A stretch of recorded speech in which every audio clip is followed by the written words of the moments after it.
Hey, you guys, and welcome to Crafty Southern Home. I am Christine. I appreciate you so much for watching. If you're new here, please consider to subscribe to my channel. I'd appreciate it so much. If you're back, I appreciate you guys. Thank you so much for your support.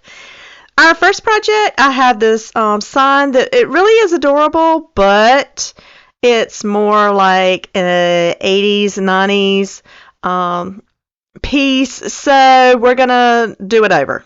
Now, some people might not like me for that, but we're gonna do it over because that's what we do here. So, I am going to remove the picture. I am going to use both that cardboard, the glass, and that paper piece because I'm actually going to just decoupage on top of that paper piece. I've got these knobs in my stash. I always keep knobs. You guys never know what you're going to use them for. And I'm sorry this is off camera a little bit, but all I did was to just measure where I wanted to put them, and then I used my drill to put the holes in it. Now these are best because they screw in from the back. Some of them have like the washer thing. The knob is attached to the screw. Those are a little bit harder for projects like this because you never know how thick they're going to be. So these are best if you can grab these. These fit perfect to the width of that frame so that when I hang it, it doesn't interfere with the hanger because the hanger on the back was a little offset, so it did not interfere with that. So just keep that in mind when you're looking for knobs. It's best to use the ones that actually screw in into your actual knob itself. So I painted the frame itself. Gosh, you guys, this really soaked up the paint, and it took 3 coats of French linen. Now, I could have primed it and not used so much paint, but I actually wanted some of that green to come through because the paper that I picked out from Roycycled, it has the natural colors in it, and it has some green, so I didn't mind that green shining through. So I did 3 coats, you guys, and then of course you want to seal that in. So the paper, like I said, is from Roycycled. It's beautiful. Look at these birds and all on here. It's just a beautiful scene. So I'm going to take my liquid patina and lay that down, and I'm going to do strips because it is a longer surface to work with. Now, because this piece was just paper, it did tend to, when it dried, it did kind of fold up a little bit. But all I did was take some Elmer's school glue, and I actually ended up just gluing that down to that cardboard piece. Now, I had my brayer, I had it on hand, but because my surface that I'm decoupaging on was not that sturdy, I did not end up using my brayer. I just used my hands and the paintbrush. Now the knobs, I used some rub and buff just to give them a little bit more dimension. I didn't like that flat dark brown color to them, so I used some rub and buff and just put that on there. And then whenever I got through, I just screwed those back in, assembled my piece in, and this piece is done. Let me know what you guys think of this one.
project number 2, we are going to give a facelift to this little pocket hanger. Now, I love pocket hangers. They're just adorable to stuff whatever in. You could lay over light little scarves in them in the winter time, some nice flowers. They're just nice to put stuff in. So this is a little Christmas one I am going to make over. And I was kind of checking out that back because I was thinking at first that was paper, that design, but it was actually made into the metal somehow. I don't think it was metal, but anyhow, so I left it.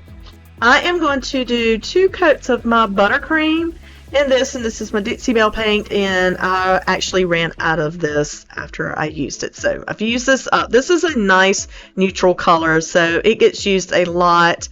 I'm going to definitely have to order some more. Then once that is dry, I am going to work with, you can kind of see to the side there, and I've used these transfers before. This is from Prima, with redesigned with Prima, and this is the owl collection. I love these owls. I know they're a hit now. They're real popular. A lot of people like them, and they're just beautiful. And that brown one is kind of going with my thing this week, I guess it is more natural elements. So these are year-round things to put in your home, so that's what we're going with. And I'm going to put the owl down, and of course you know how to do the transfer. Lay it down with your little transfer stick that comes with your packet, and then you're going to flip that little vellum piece over and burnish that into your project. And of course I am going to seal this well after I get through. And then all I'm going to do is take some floral foam that I had in my stash, put that in there. I didn't even bother with cutting it exactly for it to lay exactly in there. You can see one piece is longer than the other, really didn't matter. Then I'm going to pick out some florals that I had on hand, and these are just some spring ones, so you can change this out, like I said, to whatever fits your needs, and put whatever you want to in that little pocket, because that's what it's for, is to display what you want to display. But this just makes an easy, beautiful piece for your home. Let me know what you guys think of this one. And I'm pretty sure that's just a barn owl. You guys let me know if I'm incorrect on that. But he is adorable. I'm sorry, you guys. I know I say that word a lot, but I like that word. But he is. He's really pretty. And these spring florals just bring the whole piece to life.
In our last little piece, I found this little stand at my local Goodwill and fell in love with it, mainly because of those hairpin legs. I have been wanting to put some hairpin legs on some actual furniture for a while. Haven't gotten to it yet, but this has definitely inspired me.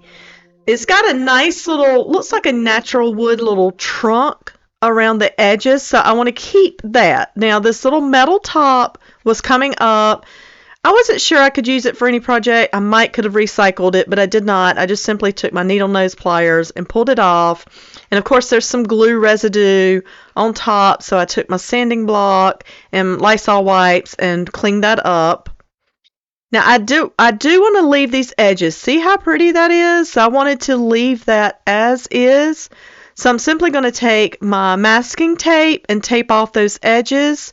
And then I'm going to take 2 coats of cottage white This is a nice creamy white. So when you don't want that stark, bright white, you want something a little calmer, this is a good white to have. And it's called Cottage White, and it's from Folk Art. I did 2 coats of that on the top just to get a good coverage.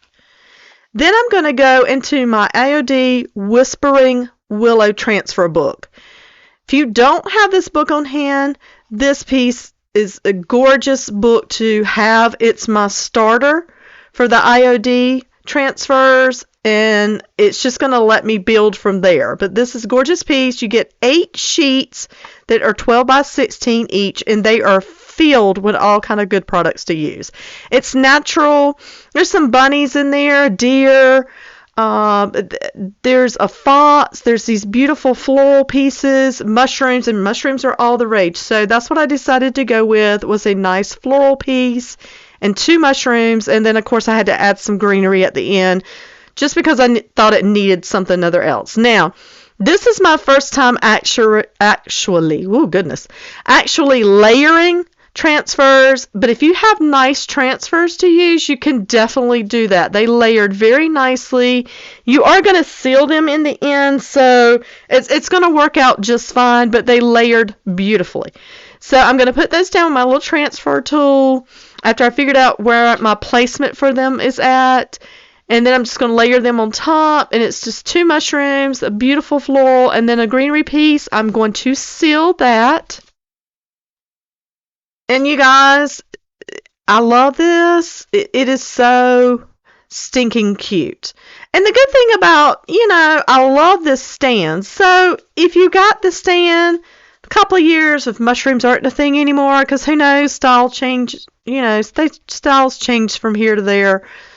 But anyhow, if you didn't like it in a couple of years, you can always just sand it down and put something other else on it. So a piece can be changed throughout the years to suit whatever.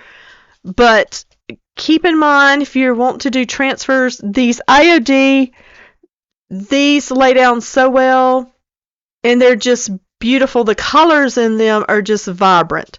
So the little hairpin legs, I thought about painting them black, but then I thought that would dull down my piece too much. I really like the gold, but they had some scratches on them.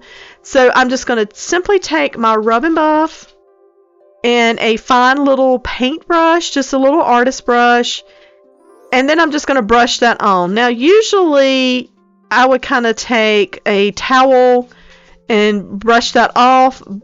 All I did was take my finger in the end, and kind of smear that Rub and Buff around. I kind of wanted it thicker in there, so I'm just going to go all over the legs, just add some dimension, and look how pretty this piece is.